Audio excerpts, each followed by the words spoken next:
Okay, Assalamualaikum dan selamat pagi. Okay, kita buat review santai je hari ni. Okay, kita ada satu pistol Sig Sauer P365S. Okay, kita tengok macam mana barang dia.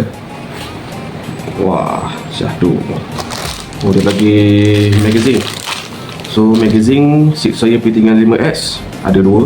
Satu dia bagi kat tepi, satu dekat dalam. Okay, dua dia bagi. Okay, kita tengok apa ada dekat pistol ni. Okay, P365X, okay, kita tengok dulu barang dia. Syahdu. Okay, kita pergi kepada berat dia. Tadi kita dah timbang. Berat dia 535 gram. Dia pakai kaliber 9mm. Dia didatangkan dengan optik ready. Ada tapak dia ni. So kalau ada orang pakai red dot, terus buka plate ni, terus pasang.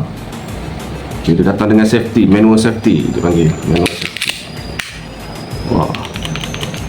Okay, rasa trigger dia, macam mana rasa trigger dia? Oh, syahdu. Oh, trigger dia pun dia pakai flat, trigger flat X series Sig Sauer.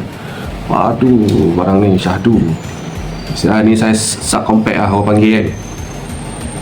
Okay, barrel dia ni 3.1 inci barrel dia. Jadi manual safety.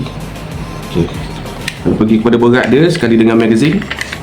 Yang tadilah macam kita cakap tadi 535 gram. Dia sekali dengan magazine tu ditimbang. Okay, barrel dia. Okay, magazine dia ni 12 round. Okay, kalau pakai extended 17 round. Itu saja kita review hari ini. Tak ada nak cakap panjang. So yang ni last item lah dekat kedai kita sekarang ni.